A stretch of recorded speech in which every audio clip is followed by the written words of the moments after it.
Are you ready to get spooky?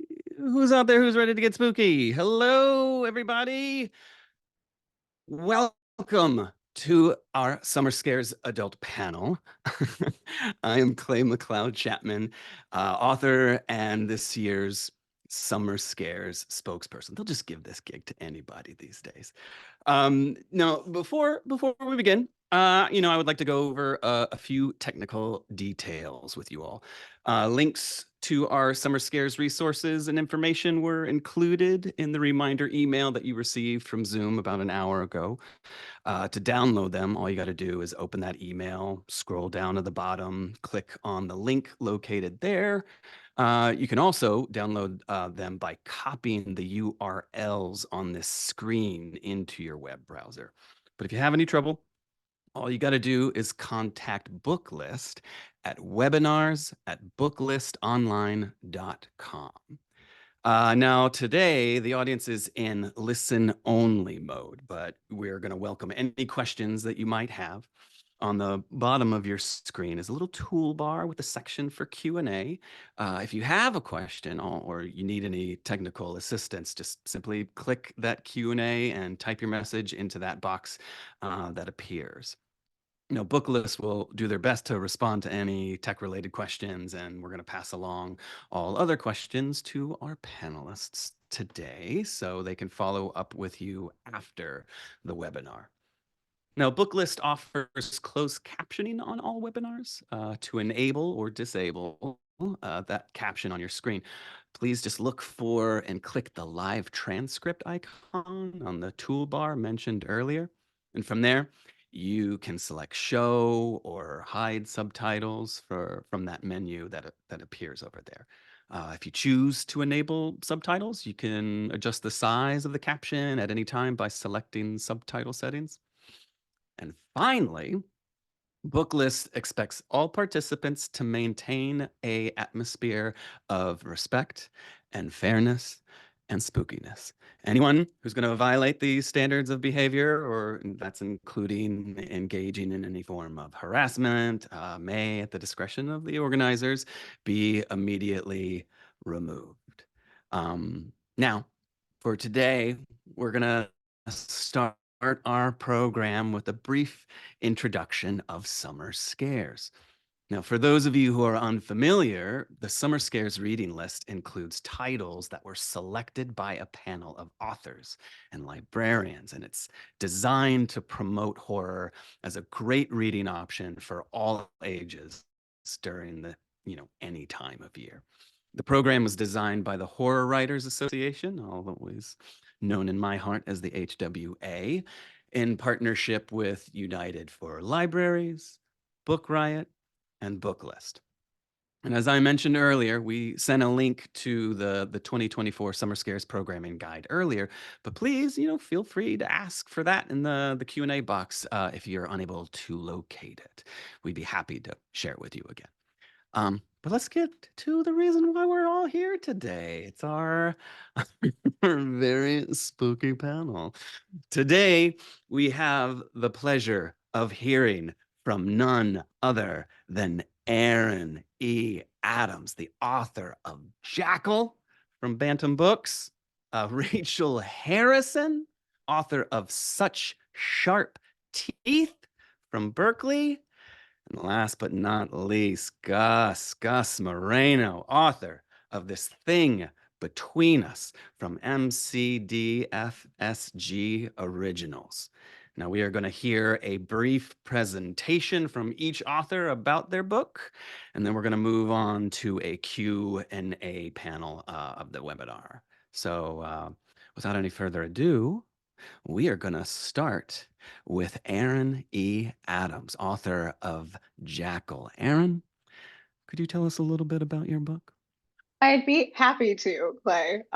So Jackal follows the story of a young Black woman named Liz, who, after many, many years away from her hometown, decides to return for her best friend's wedding. She's thinking it's going to be a quick trip, 36 hours in and out, just ceremony, back to the train station. And she gets the ceremony, and at that wedding, during the reception sometime, her best friend's young daughter, Caroline, vanishes.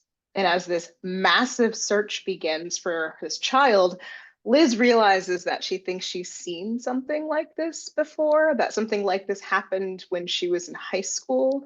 And as more and more information starts to trickle out, she puts together that there's been a lot of missing children in and around the woods of her hometown, but because they're all young Black girls, they've been swept under the rug for, at this point, generations. So now she has to figure out what is really happening before it is too late for her friend's daughter, and in many ways, before it is too late for herself.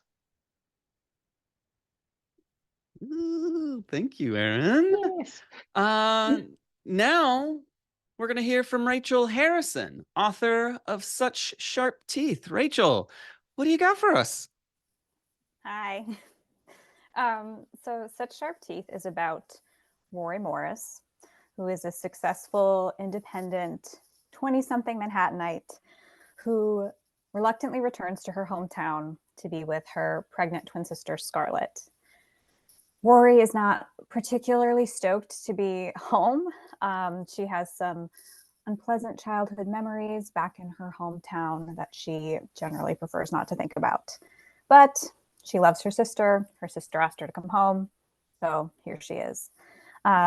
She's been home for a couple of days and she decides to take herself out to a towny bar for a drink. And she runs into Ian, who was a childhood friend. He always had a crush on her. She wasn't really interested, but now, he's looking pretty good. And she's going to be home for a few months. And so they kind of chat and flirt. And that night on her drive home, she's buzzing with butterflies, windows down, and boom, she hits something with her car. She gets out to check it out, and she is attacked.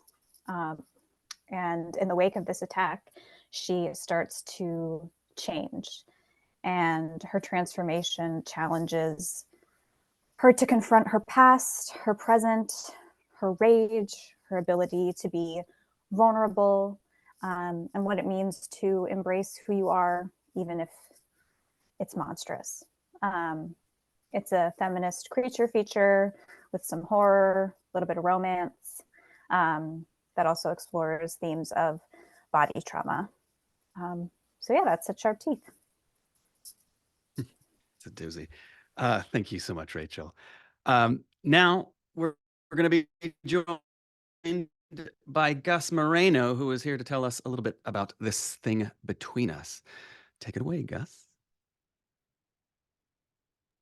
Hey everyone, I'm Gus Moreno, the author of This Thing Between Us. And basically, This Thing Between Us is about a young couple, Tiago and Vera. They have recently purchased a condo and they are starting their lives together. It's a weird relationship. Tiago is kind of like from the outside perspective, like a burnout in the sense that he doesn't really have much going for him. He just drives Lyft and Uber to make ends meet, whereas his wife is super accomplished. She comes from a very proud Mexican family where he is Mexican, but he doesn't have that connection to his culture. Either way, they've decided they love each other. They're going to spend their whole lives together in this new home, this newly remodeled condo. When things start happening in the condo that they can't really explain, they hear weird noises at night. They're scratching in the walls. Tiago has weird dreams, and it all comes to a head when they purchase a smart speaker called Itza. Itza starts ordering packages that neither of them have ordered. She starts playing music at night. In an empty room, it sounds like Itza is talking to someone when no one's there. And kind of at the peak of these strange happenings, a random accident happens and Vera passes away. And Tiago is so grief-stricken that he immediately just flees Chicago, moves to Colorado. But the thing that was haunting them in the apartment follows him. And from there, it's a gauntlet of horrific things that happen to Tiago, and it just becomes a matter of survival. Gauntlet is an understatement. It's thank you, Gus. Hey, we're gonna move on to the panel portion of our webinar. So I'm going to invite all of our author guests to please turn on their videos. Guys, you know, today we're kind of joined by a lot of librarians out there, and I always feel like it's kind of fun, you know, little icebreaker, since you've already kind of terrified us with your books, to kind of talk about your personal library origin stories. I think it's safe to say I'm being very optimistic here that we all kind of have those kind of fundamental first experiences in the library, and I'm wondering if I could put you all on the spot and ask if maybe you can kind of share a personal reflection of, you know, that you know, if not your first time in the library, like just that kind of key pivotal, like your experience going into the shelves and the stacks and finding books. Rachel, I'm going to put you on the spot just because I can. Sure. So I have like two very early memories of being in the library. And one is just like a flash of being in my hometown library, which was really small. It was just 2 rooms, and one room was the kids section, and the other room was, I don't know, all the boring adult stuff. And I say on an adult book panel, but you know, when I was like 4 years old, in the little room there was like murals on the wall, and there was little like beanbag chairs, and I loved to go and be there and spend hours in the chair. You had to fight for the beanbag chair. You know, I think maybe that's why I'm scrappy now, fighting for the beanbag chair in the library so I could sit there and read. My other early childhood memory is my elementary school librarian. Her name was Mrs. Mason, and we had a very special bond, probably because I like to be teacher's pet.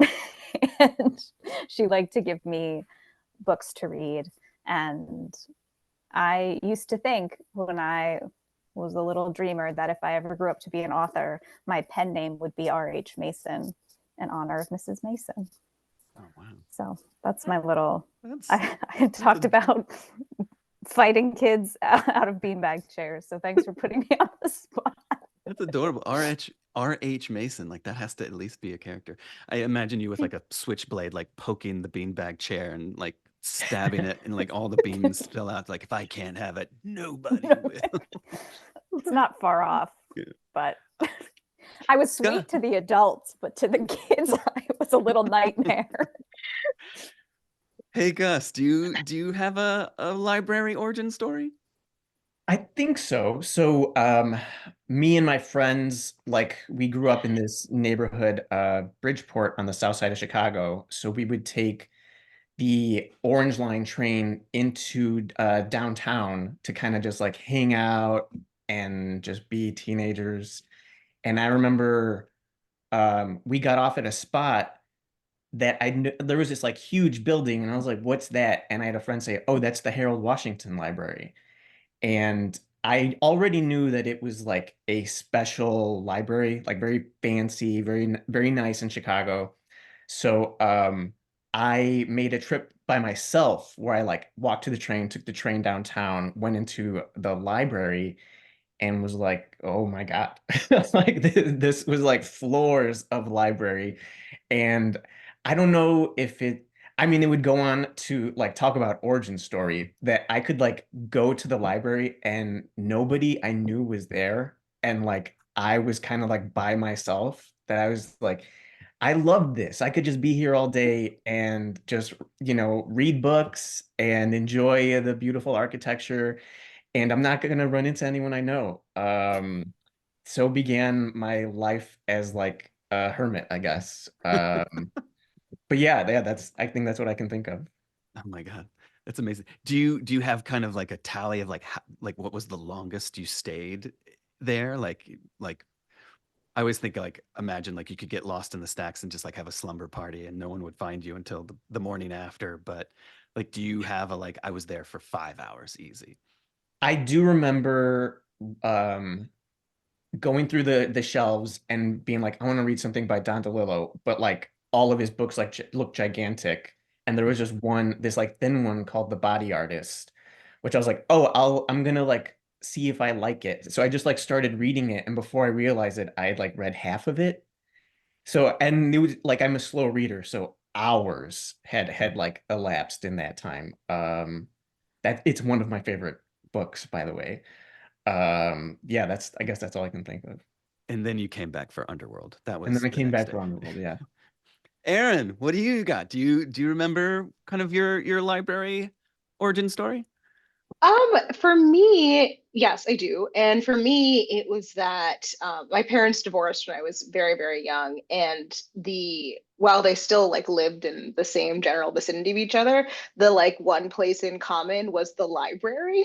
So I remember going there with my mom, with my dad, and that so my dad definitely got in trouble for taking me to see Jurassic Park way too early because I was scared. And so, in like fear of that repeating, I remember like the first time I grabbed a Stephen King book, the librarian was like, okay, we got to get permission from your parents. And there's that thought process in your head of like, okay, do I ask mom or do I ask dad? And so I had my dad give me permission to read my first Stephen King My book. And God. thank God I was not afraid. I do much better with horror books than horror movies. I found out at a very young age. But yes, I have that of like gaming the divorced parent system to read the books I wanted to read. Well, wait, which Stephen King was it? Do you remember? Yeah, it was The Girl Who Loved Tom Gordon. Oh, that's such a sweet. That's a sad Yeah. one. It didn't scare me, but it was good. I liked it. Oh man. I mean, that's actually a perfect segue because I feel like what I'm really curious about, you're all very sweet, nice people. And yet, if Did I you not didn't hear know me say you, that I would stab a kid for the beanbag chair?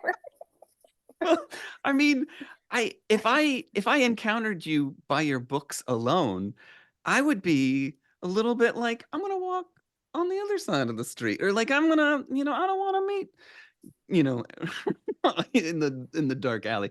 But what I find interesting is I'm curious, like, is there kind of a first pivotal early kind of encounter with horror that kind of just broke the floodgates? Like that was like you found a film, you found a book, there was something in your life that you kind of intersected with, and from that point on you were just like, I have found my people, I want to tell these stories, I want to live in that pet cemetery. I'm curious, like, Gus, I'm putting you on the spot, like, can you kind of pinpoint a pivotal kind of horror moment? You know, it was nothing early on. Like for my entire life, I've been a huge scaredy cat.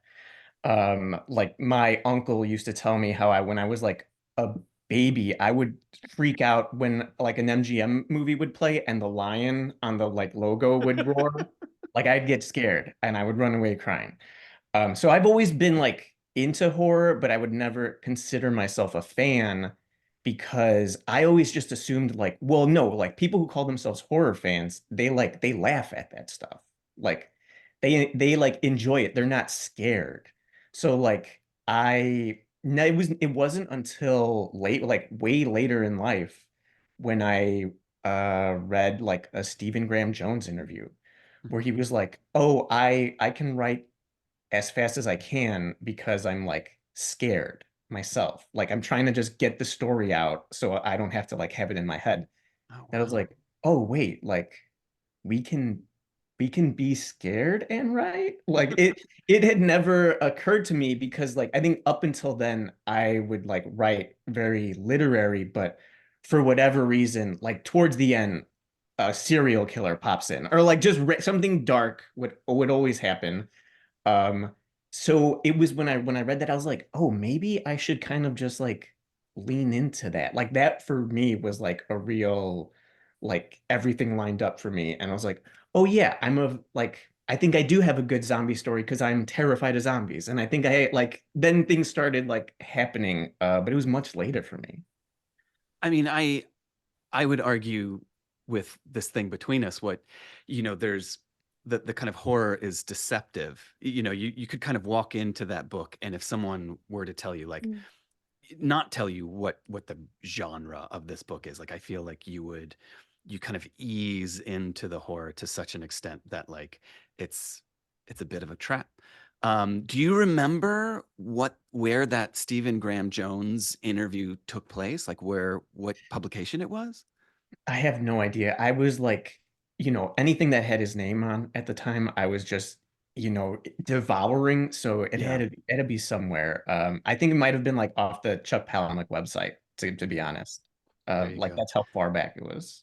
RIP Lit Reactor. Yeah. Erin, do you have was there kind of a fundamental text that kind of turned you over to the dark side, to the horror peeps? Horror peeps. I mean, I would argue it was a fundamental canon of text. I was a Goosebumps kid. Like I read Yes. every freaking Goosebumps thing, Fear Street. Um, and I also really liked, I was thinking about this the other day. I loved that show on Nickelodeon, Are You Afraid of the Dark? Obsessed with that show. And Totally. even though I, just told everyone that I was terrified of Jurassic Park, and there was something about being scared as a child that I just couldn't get enough of being scared. But kind of like what Gus was saying, it took me a while to like own the horror. It took honestly, there was a class I took in undergrad that was just about like horror film, and I took it because I'm like afraid. I'm a scaredy cat, and I wanted to intellectualize it. I wanted to like study it and be like, why does this scare me? Or just to have more of a working knowledge of things. And that class definitely helped. I got much more able to watch scary movies, and I also learned like what I need to watch a scary movie, which is usually subtitles, all the lights on in the middle of the day with the mute option is what I need to watch a scary movie. But I really enjoyed them. I think in that class I watched Suspiria for the first time.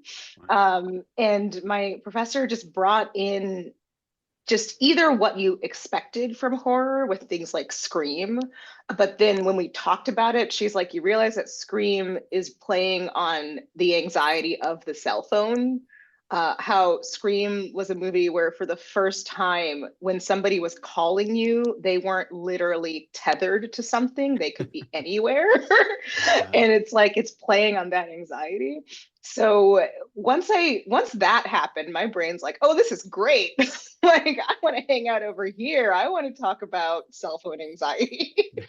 Like, It's that amazing kind of Venn diagram of landline and cell phone, that weird, like it was wireless phones, like not mhm, yet cell phones, but you're no yeah, longer kind of connected to the coily. attach. Yeah. Yeah. That's amazing. Rachel, do you have a book or a film that kind of took you down some dark paths? I was also a late bloomer when it comes to horror. I think, I was very sensitive as a kid. And I remember my mom showed me Jaws and Aliens really young. Um, I don't know why, but she did.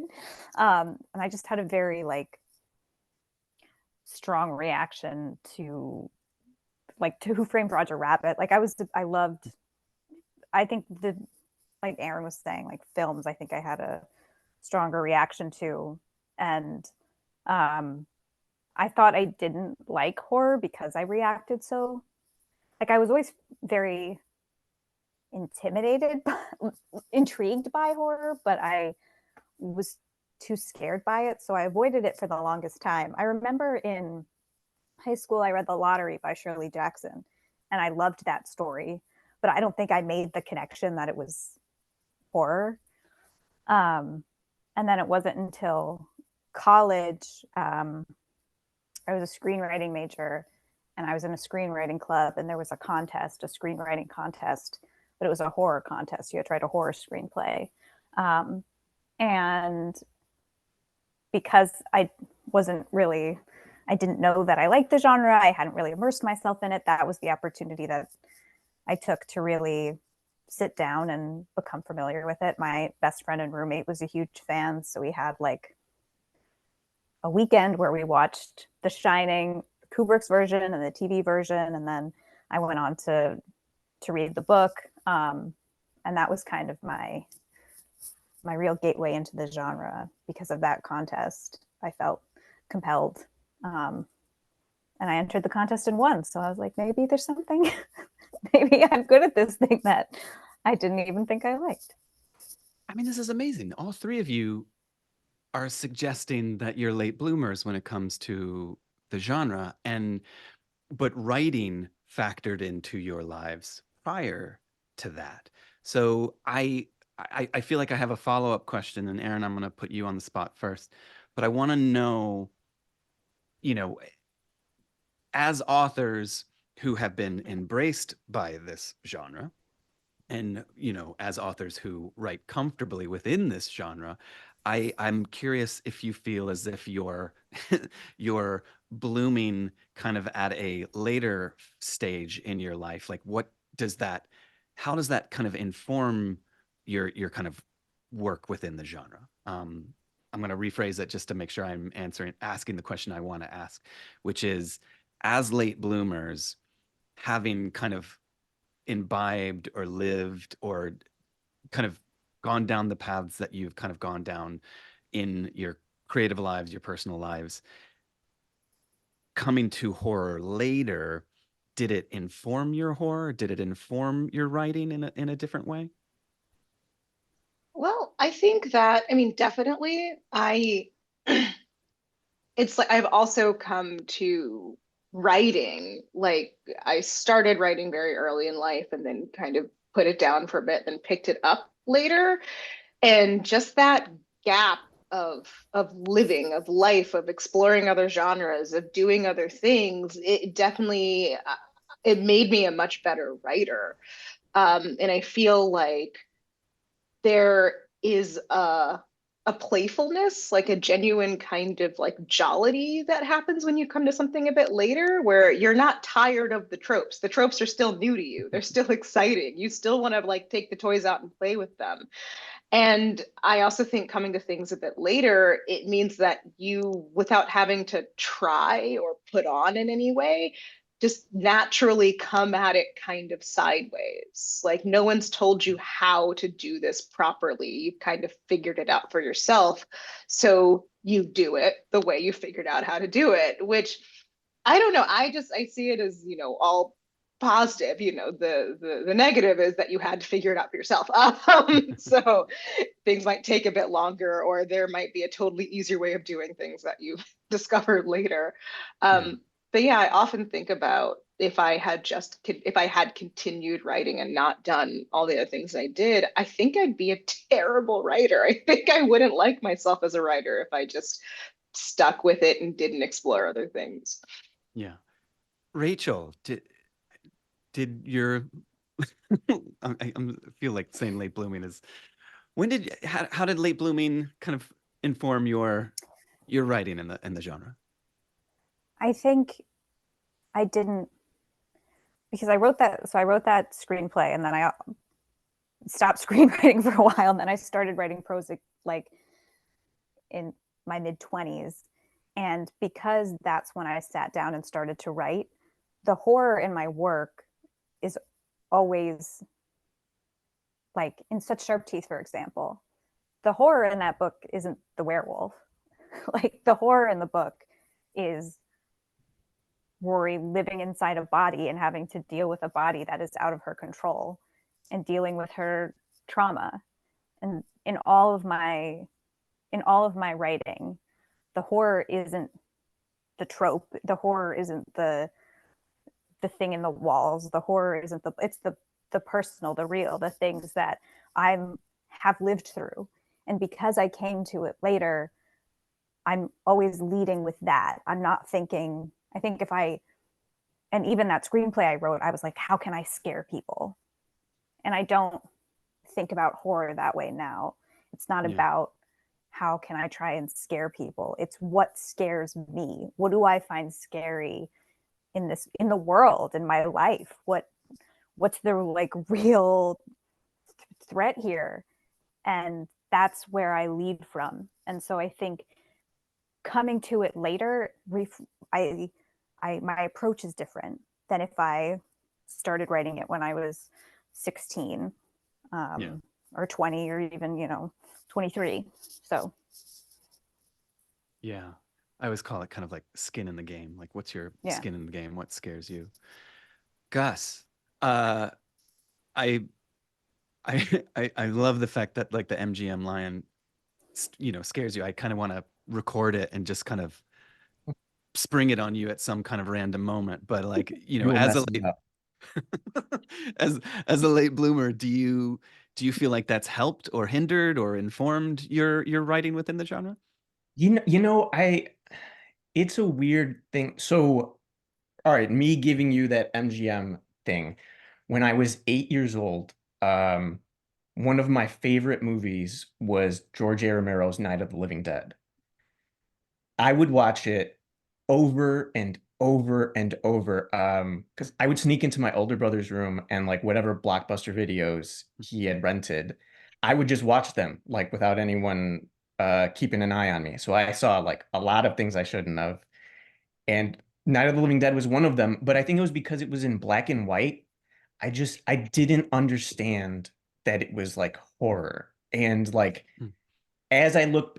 once I made the decision, like, oh, I'm going to be a horror writer, kind of like looking back, I was like, oh, it's just been like sheer ignorance that I've just been operating under that. Like, I think I've actually been trying to do this for so long, but like, I maybe needed like someone like Stephen Graham Jones to give me the permission or just someone to like point it out to me that like, hey, dummy, you've been doing this actually for a while. Like, I want to say in like seventh grade, we had to write like a short story for class. And all the teacher gave us was this prompt of like, write a short story. And I had this idea like, oh, okay, I'm going to write a short story and it's going to be about a second civil war. And I wrote this story the day comes that the teacher graded him and he's like, Mr. Moreno, can you like come to the front of the class? And I was like, sure. And he gave me my short story and he was like, what kind of depraved person like writes this kind? And he just laid Oh into my me because it was God. like it was In dark. front of the class? In front of the class, he like I had like complete dress down from my teacher about just like the violence, the gore, how much like horror was in it. And as he was doing that, I was like, it hit me. I was like, oh, you don't get it. Like you don't understand the story. So like I felt in some way like, no, I think I know what I'm doing. And I think it's just that you're not getting it. And I just continued writing that way. But like I don't but no one ever gave me the title of horror and like Mhm. put it on the work. It wasn't until like much later that like once I had that title, I saw I guess the power in it and just like the fast track it can get you into a community. Like once your work has that label on it, that's when it really like clicked for me. But it was more kind of like recontextualizing my past to realize, oh wait, no, like I've been here. Yeah. I've been doing this. It's just like You've always um, lived in the castle, Gus. yeah, I've always been here. Um, I have some very specific questions that I want to ask each of you regarding your books, and I'm just going to cop to it. I am such a big fan of all of these books. These are my favorite books. So this is my opportunity to kind of fanboy on each of you individually. But Rachel, I'm going to start with you, and I want to talk about the elasticity of metaphor and how in horror you have these monsters. You have the vampire, you have zombies, you have werewolves, and kind of each generation these kind of elastic metaphors of monsters kind of reform themselves or become they kind of evolve into something new, and it speaks to that kind of particular generation. And I think what I find really compelling about Such Sharp Teeth is that the metaphor of werewolves is kind of used with kind of like a real razor sharp eye. And I guess I want to just ask you about that. Can you speak to the metaphor of werewolves and what you're kind of utilizing that metaphor for within such sharp teeth? So the story started with me thinking about how come there aren't more lady werewolf stories, because I was thinking about all the parallels, monthly cycles, not being in control of your body. And the more I sort of leaned into the metaphor and when I started writing, I was thinking about transformation and change and rage.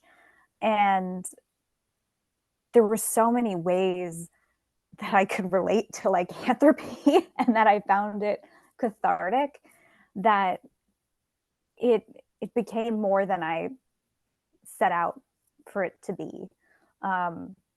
Because I thought of like, okay, classic monster, like once a month, you're out there, full moon, you're not in control. But it gave me the opportunity to think about all of the other things that I felt like I couldn't be in my experience as a woman. Like, you're not supposed to be hairy. You're not supposed to be smelly. You're supposed to be small. You're supposed to be quiet and polite. And werewolves are, like teeth gnashing, hungry, angry, powerful. So I think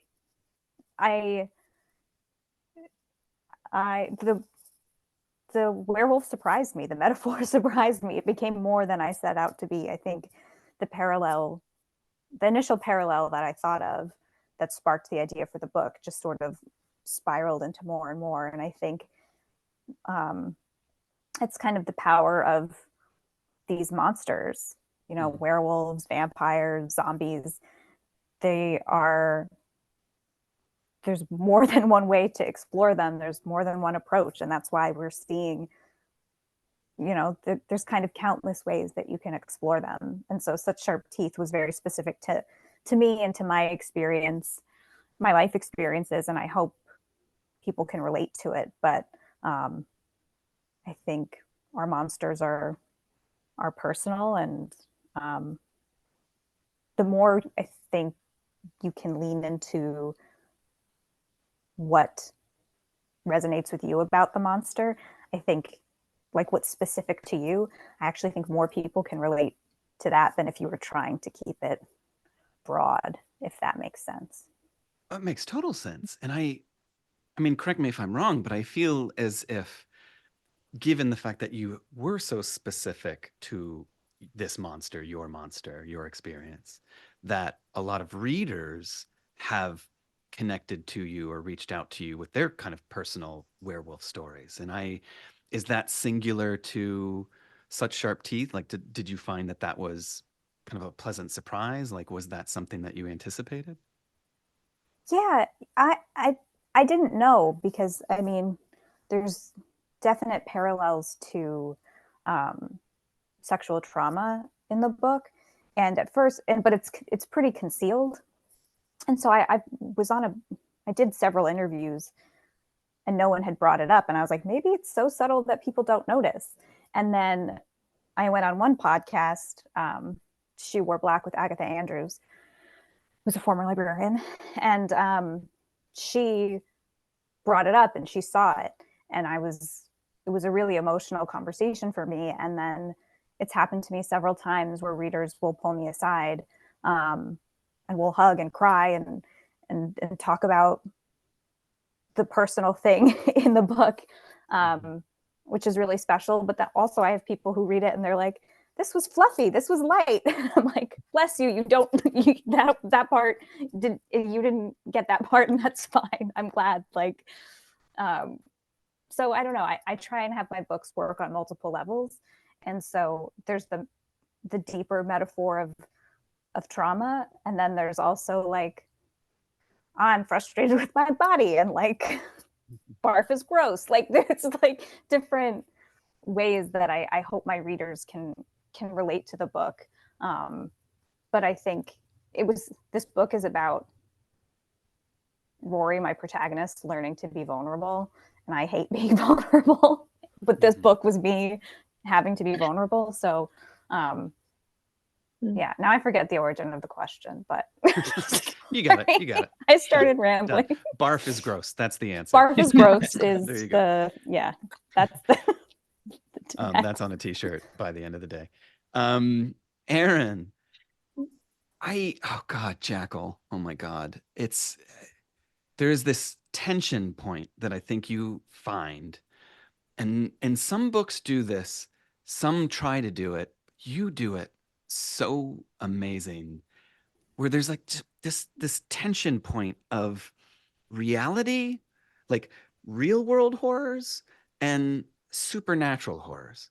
And like I wish there was a phrase, and there probably is, and you can tell me, but like when we say stuff like true crime, you know, we're speaking to kind of a very specific niche within literature, within nonfiction. And when I say true crime, I guess I'm thinking of like real world, like the real world horrors, like the things that happen in this world that are outside our window, and that it's something that we either see, experience, read about, you know, but it's there in the world. And Jackal has that, and it comes right up to something outside of this world, something that goes beyond this world. And that's where the kind of supernatural sweeps over. And the line is so seamless that as a reader, I'm not aware of having crossed into some kind of other barrier. And I just love that. And I guess my question is, how, like, what is that tension point? You know, the real world horrors, you know, in contrast to something kind of otherworldly. Like how do you find that? How do you explore it? How do you weave them together? Question mark. Question mark. I mean, thank you. Look, some of it is, you know, obviously intentional, and that I really love impossible questions or like real life horror, horrific things. And I'm always fascinated by everything we do around what we don't want to talk about or what is too scary or too much to talk about. And oftentimes we tell stories, we make stories. That's where lots of urban legends come from. That's where lots of folk tales come from. And there's this beautiful saying that we are the stories we tell ourselves about ourselves. And that fascinates me to no end. And so when it comes to the real life horrors that terrify me, like the real life, you know, misogyny and racism that terrifies me, I was like, what story could I tell? Like, what is the folk tale? What is the thing in the woods that would help me get closer to what I really want to talk about? And when it comes to like how I do that, some of it is just constantly writing that line back and forth and blending in. There's many moments in Jackal where I remember it was like in the margins with my editor where I'm like, is it horror or is it racism? Let's find out. And that's just so much of the book and so much of what is coming at Liz. Like, yes, some of those things that happen to her are absolutely supernatural, and some of those things are absolutely racism and misogyny.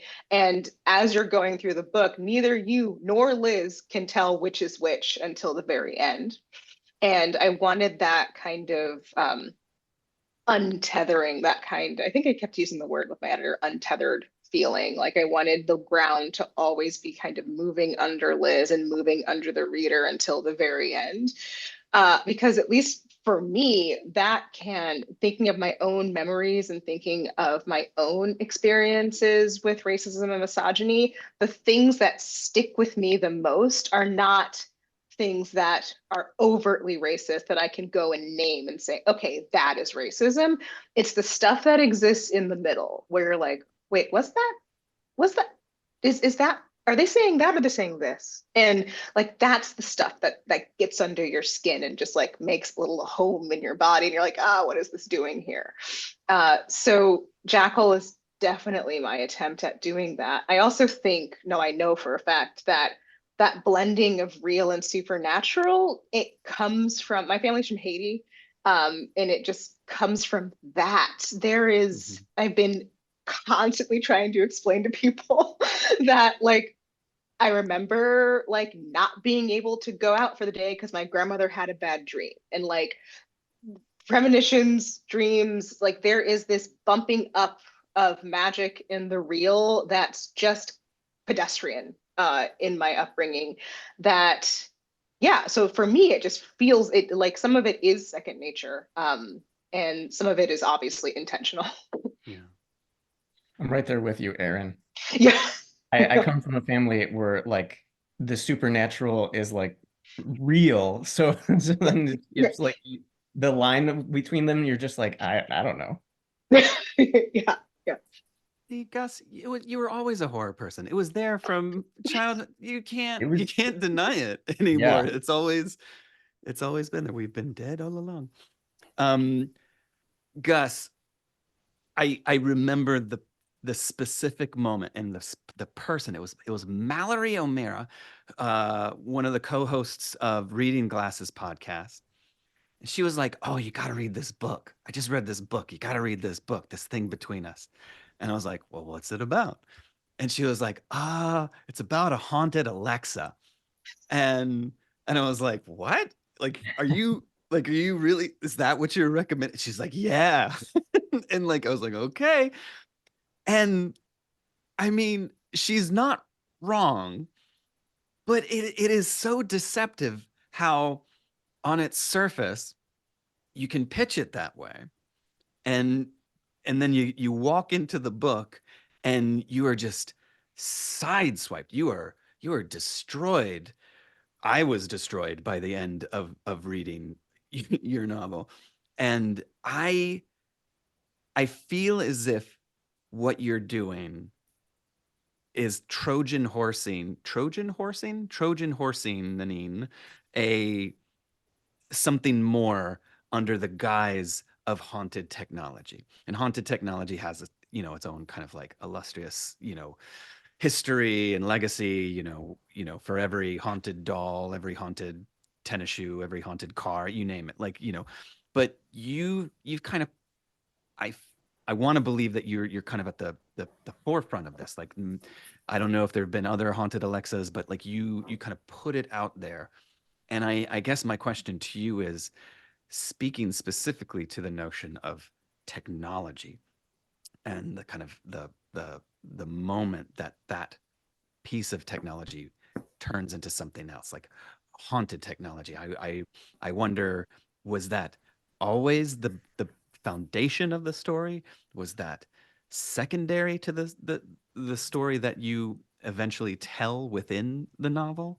How did haunted technology and your kind of like furthering of it, kind of pushing it into uncharted territory, how did that come about? Yeah, we're gonna touch back on my like scaredy cat ness. So paranormal activity. I was convinced, all right, me and my mom were convinced we were living in a haunted house. So I went to like a midnight premiere screening of Paranormal Activity, and then at like 3 in the morning had to go into this house and was just like, nah, I was like, I was so freaked out. So when the sequels for Paranormal Activity started coming out, I would not go see them, but it like occurred to me that I could just read about them still. So like I would read their like wiki articles to be like, ah, yes, okay, I'm keeping up with the franchise. And in part 4, I think, there was mention of like they use the Xbox Connect, which was like a sensor that could like sense movement in the room so you could play with the game. And I was like, that's the coolest thing I've ever heard of. Why do all haunted house stories, you always have to use an old haunted house so you can do the old gimmicks of a haunted house. Like, why doesn't someone do a haunted house just but with contemporary technology? So I'd like made a list of like all things I could use in a contemporary haunted house movie, and I was like, well, obviously it's got to center around a smart speaker because a smart speaker talks back to you, so like you can have conversations with it. And then I just like, for whatever reason, I just put that aside because it just didn't have like an engine to it. There wasn't anything like moving the story. It was just like I just had a list of these tropes that I can do.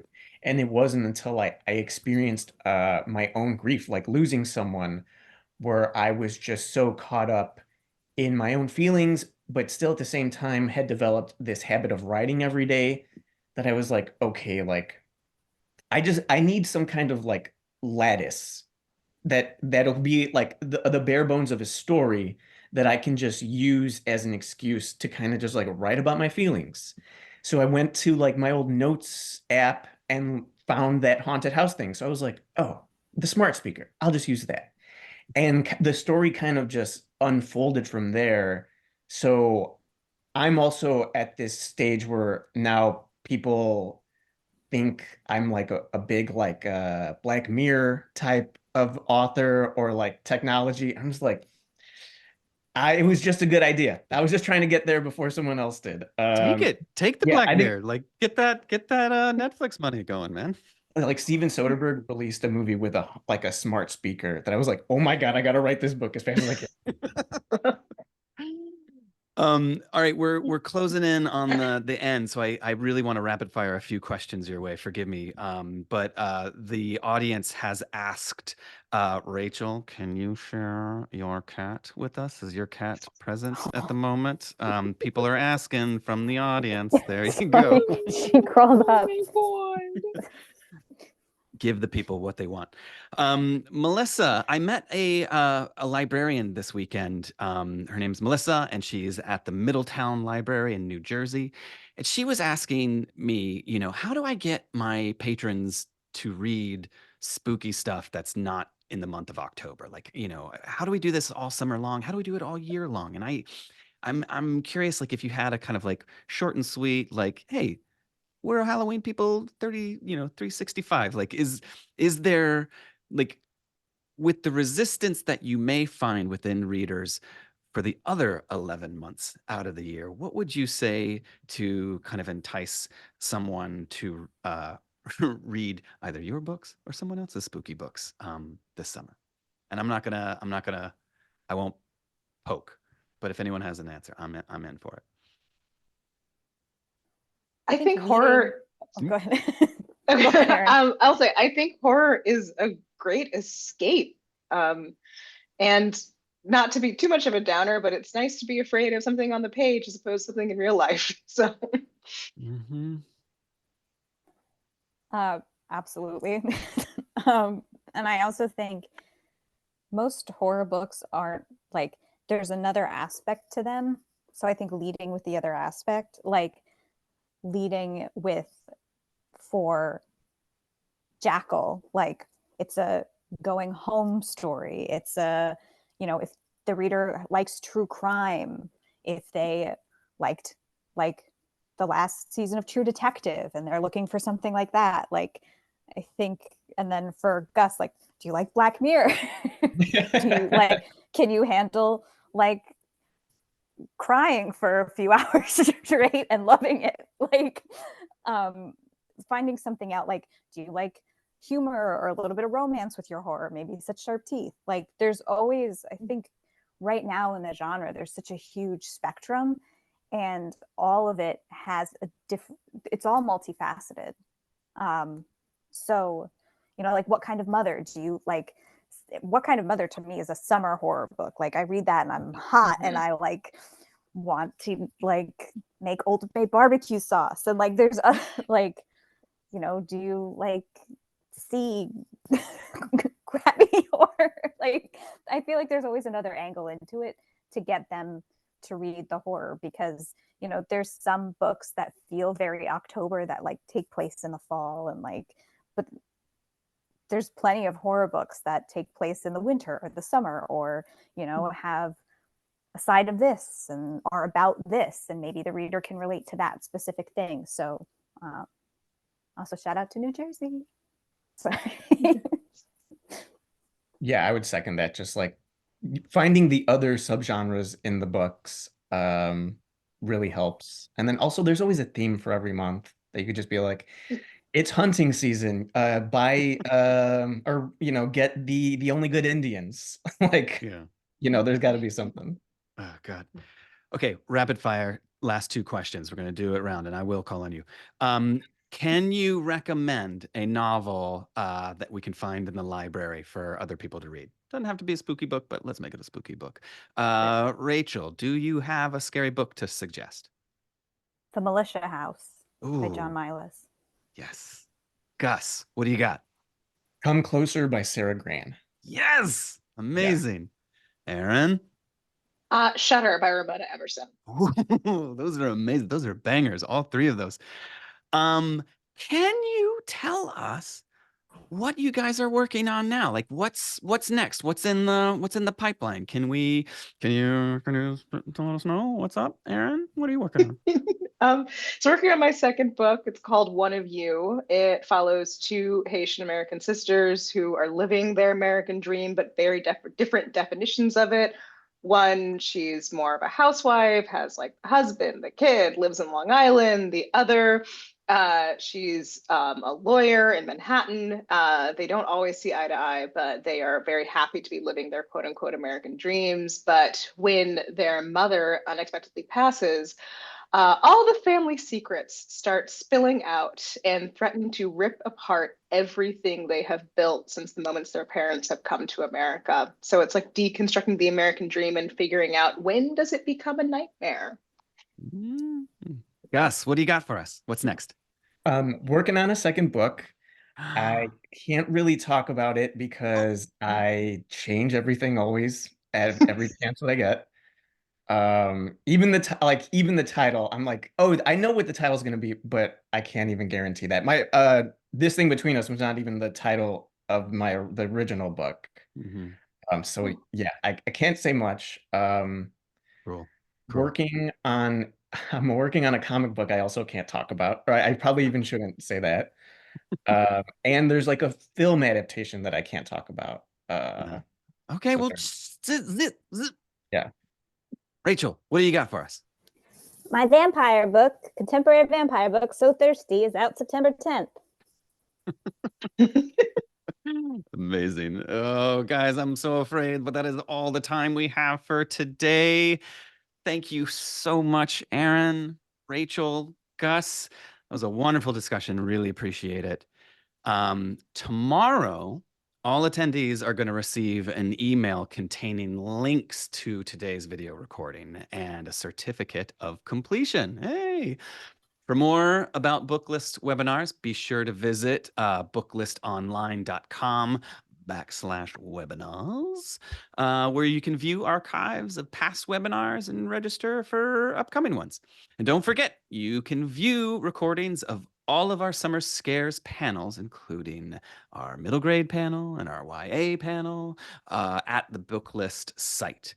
Thank you for joining us out there today for our webinar. One more huge thank you to our panelists, Erin, Rachel, and Gus, and to you, all of you, for helping us celebrate the Summer Scares program.